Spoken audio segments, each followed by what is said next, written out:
like a flash selfie stick. Great pleasure.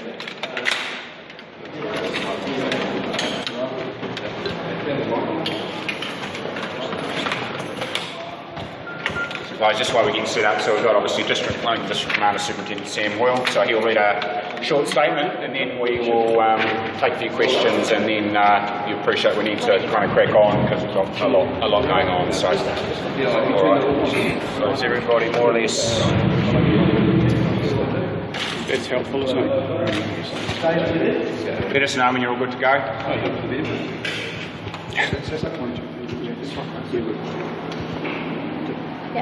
You're Pretty good? happy? Everyone happy? Yep.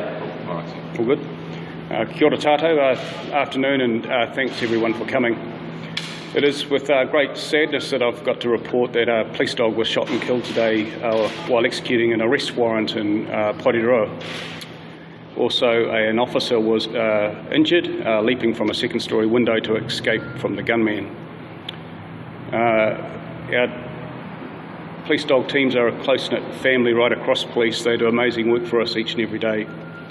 And they have a pretty amazing safety record, given they attend something in the order of 40,000 events for us each year. This dog is the 7th dog we've lost in the line of duty. We are not in a position to release the dog's name just at this point in time. As you appreciate, the dog teams are a close-knit family across police, and we haven't made all the notifications we want to make before we do that publicly. While the events this morning are still unfolding, it is still a live operation, and there will be a thorough criminal and police policy practice investigation that follows this. Here are the facts as I understand them at this point in time. At around 9:45 a.m. this morning, a police team of 4 and the dog attended an address in Porirua to execute an arrest warrant. They were looking for a person who was wanted for breach of bail. They had entered the address and began to search for this individual when they were confronted by him armed with what appears to be a shotgun. A shot's been fired and the police dog has been killed. And as I mentioned earlier, an officer has leapt from an upstairs window to escape the gunman. That officer is now in Wellington Hospital. He has still been assessed as I speak. He was airlifted there by ambulance service. He's got his family with him. We have police staff supporting him and his family and providing him all the support that we can. We have police staff and welfare staff with the handler and his family, ensuring that he has all the appropriate support for what for all of them has been a harrowing day. Our investigations and actions are still live in Waitangaroa as we attempt to locate the offender. Police want to speak to Mr. Pita Takura. He should contact police if he can hear this or sees this message at any point in time. Members of his family, if they know where he is, or his associates, should also contact police if they know where he is at this point in time. We're going to be on the ground in Waitangaroa until we bring him into custody. We're working actively with the community up there, attempt to try and keep everyone safe. Again, if anyone knows where he is, please contact us on 111, and if he's seen in the area, or you note any suspicious activity in your neighbourhood, if you're in Waitangaroa, don't hesitate to call us on 111.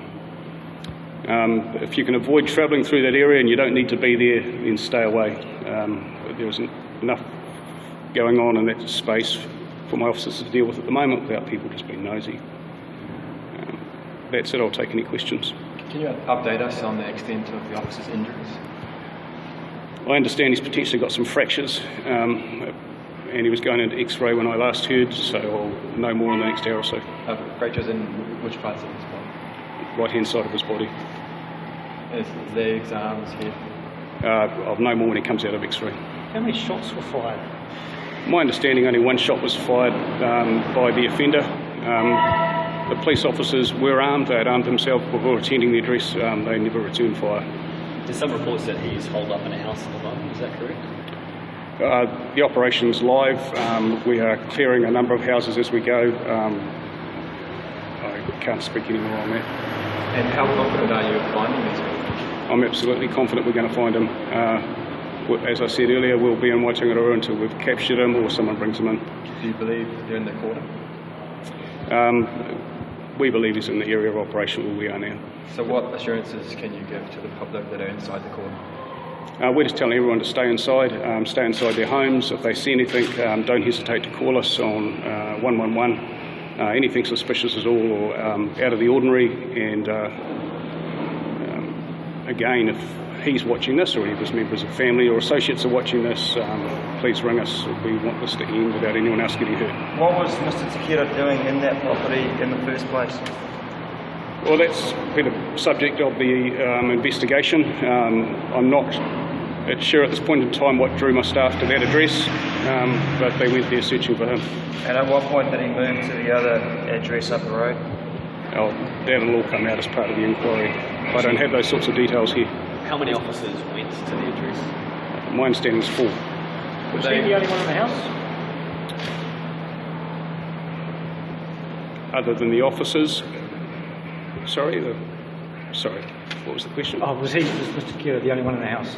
There was another person in the house, and that person is speaking to us. Did one of the men involved, had he cut off monitoring bracelet? That's outside my sphere of knowledge. I do know he's wanted for breach of his bail conditions. So do you think that the officers were well prepared enough given the circumstances? They tell me they'd done a risk assessment, they'd armed themselves before they went in. The nature of police work is that there is no such thing as a routine door knock. You never know what's on the other side of the door, and this is a reminder, if we all needed it, of the dangers of police work. We believe that there's a group of preschoolers in particular that are inside the cordon that are worried for their safety. Do you know anything about that, and what could you tell them? We contacted all the kura schools inside the cordon to put in place their normal emergency procedures for events such as this, which they did, and we're in the process of returning kids to their parents as we speak. Take a couple more questions, guys, then we need to move A on. member of the public near the cordon said she heard police mention that there's a bomb.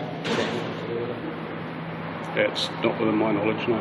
Just to confirm, Mr. Sakira, he was the one you went to the address to arrest, who was been fighting down, he's the most others. And so what can you tell us about He's the other- person we're looking for in relation to the shooting of the police dog. What contacts are you having with Mr. Takera's friends or family? We've got a number of open lines of inquiry running at the moment. Not at liberty to speak about all of those. But is there a second person also being looked for? Not at this point in time. Did the police dog die at the scene, or were you able to get it to a vet? Police dog, as I understand it, was deceased at the scene. Is the injured officer the dog handler? No. And can you elaborate on why he jumped out the window, what was happening before? Gun being pointed at him, type thing? I don't have all those details. I am told he jumped out the window immediately after the dog was shot to escape the gunman. Do you know if the window was open or closed? No. Right, guys, we'll wrap it up there. Thank you. Sorry, can we just get your title and your name just on camera as well, please? Sam Hoyle, District Commander, Wellington. Hey, thanks a lot, guys. Appreciate it. Thank you.